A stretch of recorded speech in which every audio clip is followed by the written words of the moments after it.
Now the changes are largely internal here, so we don't see a change on the external design. So we go from Ivy Bridge to Haswell processors, which dramatically increase battery performance. So if you have an 11-inch MacBook Air, you now have 9 hours versus 5 hours. And if you have the 13-inch, you have 12 hours versus 9 hours. So there's a huge improvement in battery performance. Overall, system performance is largely unchanged here, but we do get faster SSDs. So we're going to test that in the benchmarks in this video. And we also get 802.11 AC Wi-Fi, which is the next generation of Wi-Fi technology, which is one of the reasons we now have new Airport Extremes and Airport Time Capsules, which I'll review in my next video. We also get improved graphics performance, so we now have an Intel HD Graphics 5000 processor, and we're going to take a look at that in benchmarks in this video. So let's go ahead and start off with the unboxing. First, we're going to take a look at the 11-inch model. Now the 11.6-inch MacBook Air is Apple's most affordable laptop. So this starts off at $1,000. Now the version I have here is the base configuration. So that gets you a 1.3 gigahertz dual-core i5 processor. You also get 4 gigs of RAM and 120 gig SSD. So that's a big improvement over what we've seen in the last model, which had a standard 64 gig SSD, which I found to be too small. So it's good that they've bumped it up to 128 gigs without increasing the price. So we get 11.6-inch LED backlit resolution display, so that's 1366 by 768 pixels. So unfortunately, we do not get our Retina display with this MacBook Air. But we also have our new Intel HD Graphics 5000 processor, which also improves performance. All right, so let's go ahead and crack into this plastic here.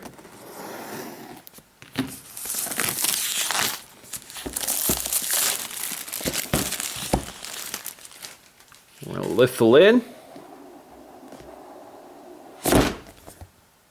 All right, so we get a little tab here to lift up our MacBook Air. So still very light, still very thin. We'll set that aside for just a minute. Take a look at the accessories. Again, pretty familiar territory here. So we have our power brick. So again, this is using MagSafe 2, the MagSafe 2 connector. So we pull this off. There's our MagSafe 2 connector. Which debuted with the last generation, so the 2012 model. So this is slightly thinner design. We also get our familiar travel-friendly power brick here, which folds up nicely. So let's just peel off this plastic. So we have our folding prongs here, at least in the US. This pops off, so you can add your extension cable, which they've included here. Now you also have your cable management on this power brick, so all you have to do is fold these out and wind up your cable. Now you also have your literature here, designed by Apple in California. Hello. So we're pretty familiar with this booklet here. This is for OS X Mount line. You can see all the features it talks about, as well as the accessories, your MacBook Air important product and information guide, as well as your standard Apple stickers. All right, so let's get to the MacBook Air. We just have to peel off this plastic, slide it out. There we go. So if we lift the lid, we should also find a piece of paper here protecting the screen from the keyboard. Remove that, and let's go ahead and take a look around. So once again, we have our wedge-shaped all-aluminum unibody design, so you can see that the keyboard sort of slants toward you. I actually find this a very comfortable design. So along the side, again, you see your MagSafe 2 power connector. You have your USB 3.0 port, so there's one here, one on the other side, so you get two. You also have your headphone jack, which is a combination headphone input or output, as well as an input jack for microphones and that sort of thing. We also have our dual microphone setup, which is new with this model. So that is the one design distinction on this model that will flag it as a 2013 Haswell MacBook Air. So of course you have your thumbnail port here or whatever to lift up the lid. Along the other side, you'll find one USB 3.0 port and a Thunderbolt port for connecting the monitor or Thunderbolt accessories. Along the back, you see we have our hinge here, which integrates with the cooling system in the back. So you can see the cooling to the chassis is milled inside this hinge. Again, very, very familiar design. We have our, I think these are pentalobular screws. Are these? Yeah, these are pentalobular screws for removing the back panel. So this really isn't meant to be user removable. You can't upgrade your own RAM. So if you want 8 gigs of RAM, which is optional, you probably want to do that before you get your MacBook Air because they're soldered on. So I definitely recommend upgrading to the 8 gigs just because you can't upgrade it yourself. So here you have your plastic feet, which protect the bottom, and you can see all your product information along the back. All right, so let's just lift the lid and take a look at our keyboard here. So again, this is pretty familiar territory here, really no changes. We have the same array of keys at the top. These are all function keys. So we have our escape key, our screen brightness keys. We also have our keyboard brightness keys. We have our mission control, we have our launcher, our media controls, volume up and down, as well as our power key. Otherwise, we have the standard array of Apple keys. We also have our large glass trackpad with multi-touch. MacBook Air branding here. We have our 11.6-inch glossy LCD LED backlit display. We have our 720p FaceTime camera as well as a hidden LED light next to it, which is sort of etched into the metal so you can't see it until it's lit up. All right, so let's go ahead and boot this up for the first time. I'm just going to tap the power key in the upper part of the keyboard. Now this does have that much faster SSD, which also improves boot performance. So you can see just how quickly this will boot up. There we go. So we're ready to start setting up our Mac. So we're going to use English, United States. All right, so that is our 11.6-inch MacBook Air, and as you can see, the display hasn't changed here. This isn't a Retina display. I wish they had improved the quality of the display. So for example, if you look off axis, you can see it loses quite a bit of color fidelity and contrast. So you kind of expect better with displays today. So I wish they had improved that, if not improved the resolution. Maybe that's coming in the future. So again, this is 11.6 inches, so that's good for resolution of 1366 by 768. That's a pixel density of 135, so that's slightly better than the 13-inch model, which has a pixel density of 130, but a larger resolution of 1440 by 900. So keep that in mind. You do get a higher quality display with 11.6-inch model versus the 13. So let's go ahead and get to the 13-inch. All right, so here is the 13-inch model, which is only $100 more than the 11.6-inch model. Again, this is the base configuration, which has identical specs to the base configuration of the 11.6-inch model. So again, that's a 1.3 gigahertz dual-core i5 Haswell processor, 4 gigs of RAM, and 120 gig SSD with the Intel Graphics HD 5000. Now, this of course has a larger battery, so you get better battery life in this case. You get 12 hours versus 9 hours on the 11.6-inch model, and you get an SD card slot. So only $100 more, you get quite a bit more computer, but not quite the portability of the 11.6-inch model. So let's go ahead, crack this open, and take a look. All right, so just cut the plastic.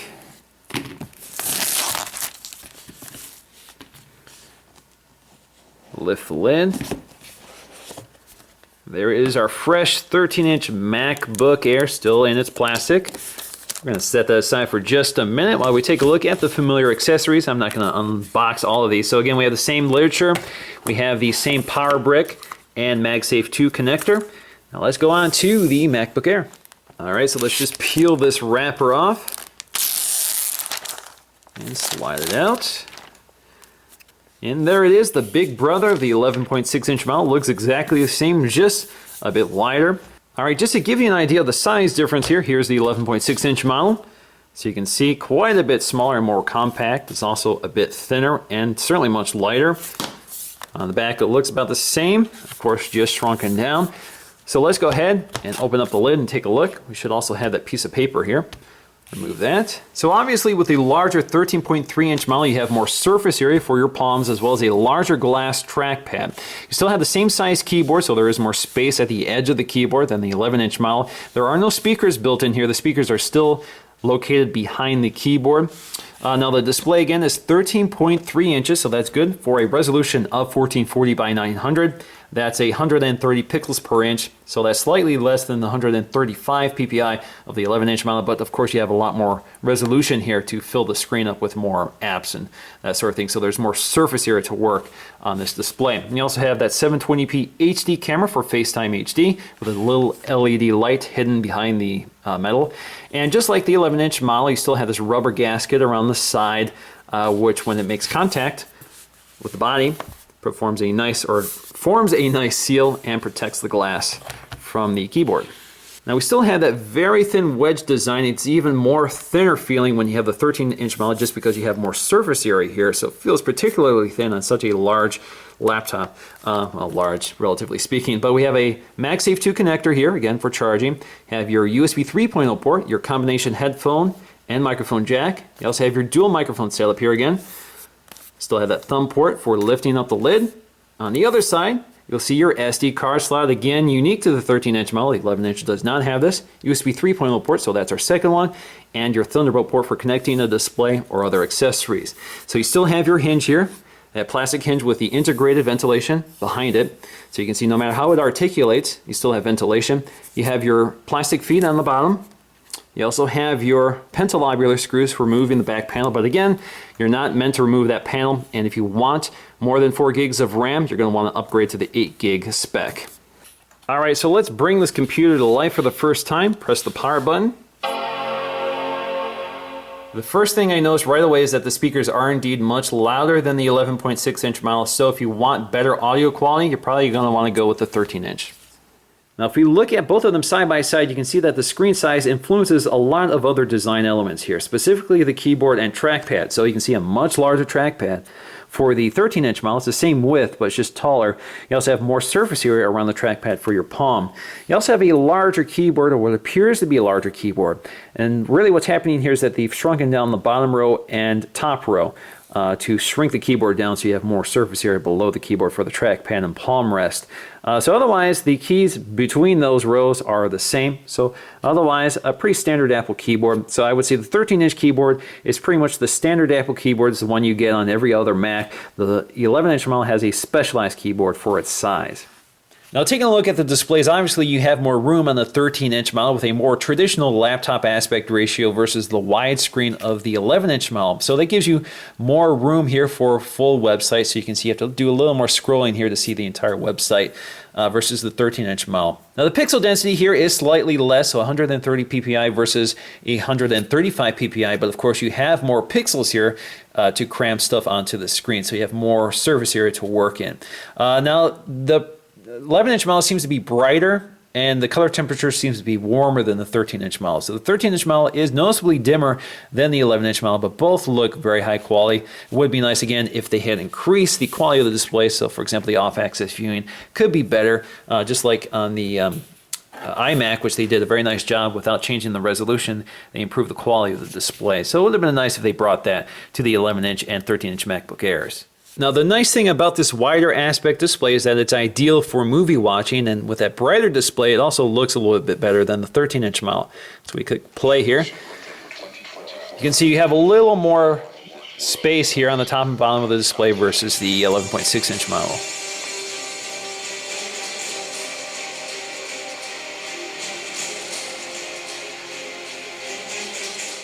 Now if we take a look at our overall system performance using Geekbench, you can see that they score about 6,600, some variability here, but that's an improvement over the 6,300 I saw from last year's base model. So again, about 8% improvement. I'm not doing the math here, but about 8% improvement, which gives you slightly improved results, but not dramatic results. But you have to remember that you had a 1.7 gigahertz processor versus the 1.3 on these models. So that's pretty impressive to gain that much performance out of a lower powered processor, though, so that's pretty good. Now, in terms of gaming performance, this is where things are a little more interesting because we do see a bump here from last year. So our last year's score was about 17.21 frames per second. Now, these are averaging around 20 frames per second, so there is a boost in gaming performance with the new graphics processor, but there seems to be a drop in CPU performance, so we have about 2.29 or 2.25 for this year's model versus 2.4. Now in terms of disk write speed, we're starting to see some differences here between the 11-inch and 13-inch, which are more significant. So for example, you can see the write speed on the 11-inch is about 320 and the read speed is about 730, which is a substantial increase from last year, but you're seeing higher write speeds on the 13-inch model, so it's about 100 megs more than the 11-inch, and you're seeing the same read speeds, about 720. Again, this is almost double last year, especially the read speeds, which were about 400. And the write speeds were about 250. So definitely a big improvement overall in terms of read speeds of the SSD. Now the difference in performance may be related to the fact that these appear to be using different SSD models. So this has an SSD labeled SD0128F. This is labeled SM0128F. So that may be the cause of the difference, but I'm not certain at this point. So that's something to keep in mind. Now it's kind of difficult to decide which one to get. I really like the portability of the 11-inch MacBook Air. I like the higher resolution display. It's also a little brighter.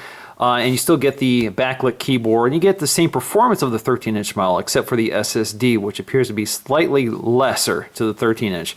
Now, the 13-inch model, at only $100 more, gives you that larger display, an SD card slot, a much larger battery. So again, you get 12 hours of battery life versus 9 hours on the 11-inch Air. So for me, $100 for this computer seems to be a much better bargain than the 11-inch Air, but I still value the portability of the 11.6-inch model. So for me, this tends to be the one I choose. If I need something less portable, I usually go with my MacBook Pros with Retina display. So for me, in terms of portability, that's where the MacBook Air really stands out. And for me, I really like the 11-inch model. So that's going to do for me in this video. I hope you enjoyed it, and I'll see you again in the next one.